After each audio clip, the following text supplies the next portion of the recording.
Hi, Amy. Pleasure to meet you, and then thanks for taking time to talk with us today. We're in the Super Bowl. If people are watching, they'll probably know the score and everything that happens already. But T-Mobile is obviously an national brand. Everyone kind of knows. But you guys are based in Seattle, and your hometown team is here in San Francisco for the Super Bowl. I mean, what is that just like for the office, for the community? It's really special. And thank you for having me. It is super special, and it's been amazing to watch their run.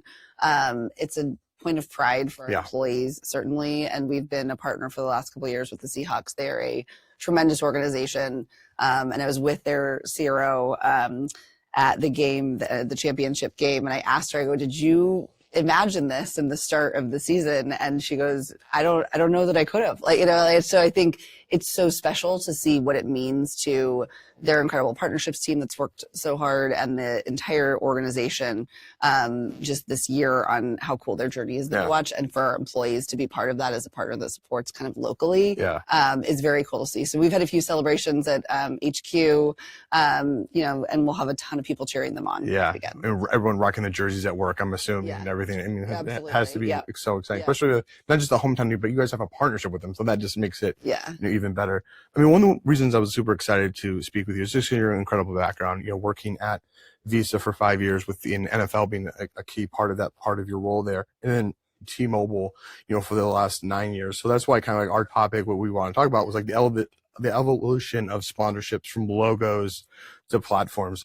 And you and I both have been in this business, for a good amount of time. So when we both kind of started our careers, the signage and logo exposures were kind of like the single primary currency. Yeah. But that's kind of involved. So when do you think that did you kind of see that happening during your time at Visa, and that we're like, hey, it has to be more than just like a logo slap? Yeah. I mean, I think both have loved both working at both brands and the different application of partnerships.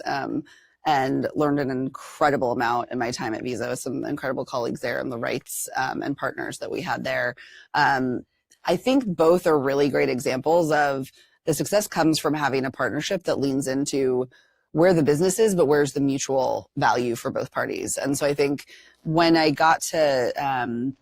was at Visa, we did a lot with our co-marketing for Visa's clients and the partners, and how do you extend value to those partners. And the partnerships we had with the NFL, as an example, really understood the need, at the time that they had to do that. And where we're at with T-Mobile, I think for us, a big part of the value and the story we want to tell is around the network connectivity that we can provide, not only to consumers, but to business partners, and sort of display the leadership that our network has in the space. And so the transformation that we've been on sort of over the last few years has really come from our network really being at the core of those partnerships. And so when we look at things we're doing with Las Vegas Grand Prix, they're a T-Mobile for Business customer. We actually power the connectivity solutions, but also a lot of the innovation solutions that are needed for them to go to broadcast, for them to add more angles in the app, for them to have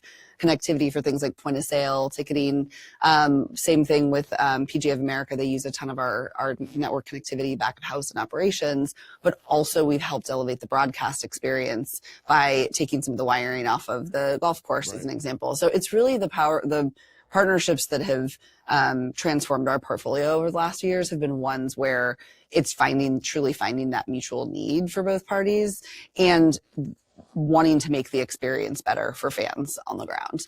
And that's a big kind of the magic place where I think we have some of our most successful partnerships. What is like the strategy when you have, because you have a lot of different assets and partnerships that are B2C, B2B, and obviously the PGA with the T-Mobile business has taken off. So like, is there some similarities yet some differences when it comes to like that type of approach? Moving, okay, this is more of a B2B. This has to be B2C. It's really interesting because I think golf was a place that we set out to showcase a lot of our business to business abilities. I think and we realized there was obviously a huge consumer audience there too, but what it has set out and become, and just the growth of golf among different audiences, it's really, truly an enterprise partnership for us. It supports consumer audiences that we maybe aren't in front of through some of our other partnerships. But also we know that, I mean, all business decision makers are also like fans in themselves. So there's a huge overlap. Yeah. We're speaking to both audiences, but demonstrating some of the solutions that might speak to someone differently. Sure. And then some of the ways we show up and use the assets might be different. I think Ryder Cup's a great example. We did that event, actually such a special, it's so event. Unique. Like, unique. Yeah, we were so thankful to be a part of it. Was we do a lot of hospitality and hosting for our business decision makers that then allow us to sort of showcase and talk about some of the innovation works that's happening at the event.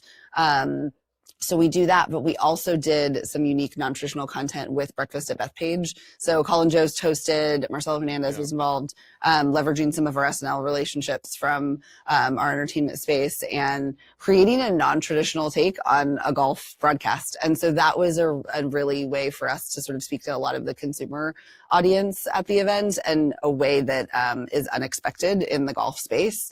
And so we worked with Omaha Productions, who's fantastic to work with. They did an incredible job, and we were just thankful to be a part of that in a way that we could bring a sort of unique take on some of the peripheral content for that event.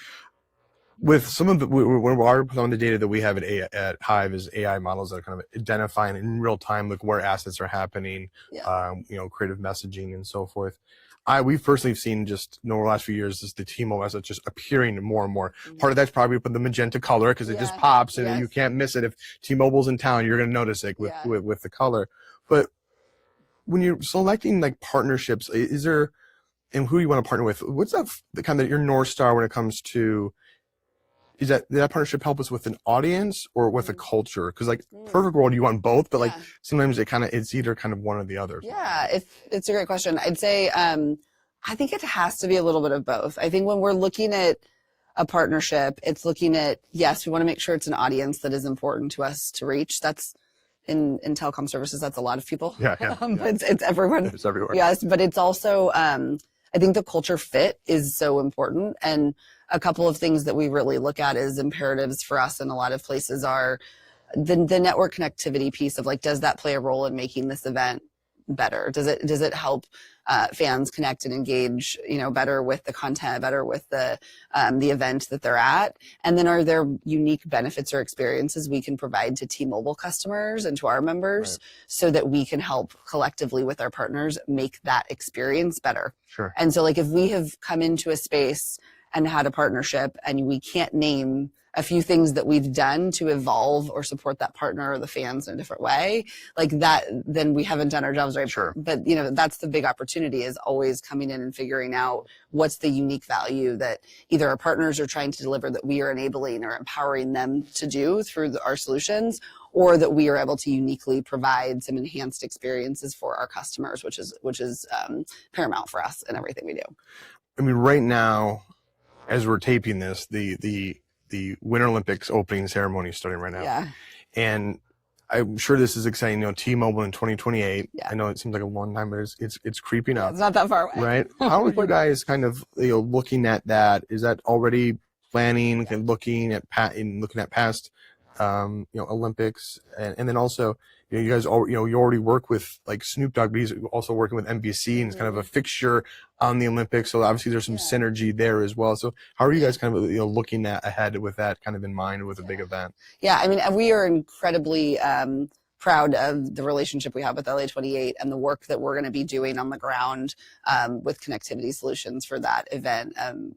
Part of the business relationship there is we are actually helping to support connectivity for the Olympic Broadcast Center and working with the network of partners that LA28 has to deliver that content. So we are thankful for that relationship and all of the work and stories to tell there. We also see LA28 as an incredible sort of cultural melting pot of what, like, this massive moment that's going to come in LA, and what a wonderful place for it. And so I think we are definitely looking at the culture aspect of LA28. And how can we sort of lean into not only the amazing moment that the Olympics is, but also sort of the cultural relevance of LA and what it means as a national destination, and being able to just be part of the culture of the event, and other people coming in experience it in different ways outside of attending an event as well. So we are definitely already starting to plan and have, lots of opportunities that we're looking into on how we can support making that a wonderful, even more of a, great experience for those on the ground. So last question, my wife would be mad if I did not ask this question. She actually worked at T-Mobile as a store manager for 10 years back in her day. BravoCon. Yeah. So I'm a husband who got pulled into BravoCon. Yeah. Just quickly, like what led to that decision? And just the feedback I heard was just like amazing, and people, and then just obviously being in Vegas, that was really, really cool. But what was kind of the decision? Obviously with NBCU there as a partner, what was the decision? Like, all right, we're going to go ahead and try this and go into that. Yeah. It's actually, it's funny. We actually had the conversation. There was a few other leaders and myself who were talking about how our media team brought this opportunity up. And I think we all looked at this and went, wow, this time of year is actually really hard for us because there's a lot going on. Coming off MLB postseason, going into Las Vegas Grand Prix, which is another major event for us. Football's going on. But we all looked at it and went, we have to be there. Like, this is, one, I think it rounds out. We have a really strong presence in the sports space. BravoCon rounds out, and the entertainment space, but it rounds out such a wonderful audience. Yeah, it does. That's so passionate about connecting with Bravo's Bravo celebrities, with their programming. And so we just looked at this and went, there's no way we can't, like, we don't do this. Like, this is an incredible opportunity. And so we worked with NBC to create a Club Magenta, to create some added experiences on site. And we're totally blown away by just the fan engagement that they have with that property is unlike, a lot of other things out there. Yeah. And so it's we were very thankful to be a part of it. It's a great event, and we hope they continue to do more with that one. 2025 was big for you, but I feel like 2026 and beyond is going to be even bigger. Absolutely. But thank you for taking the time, and look forward to what's next. Thank you so much for having me.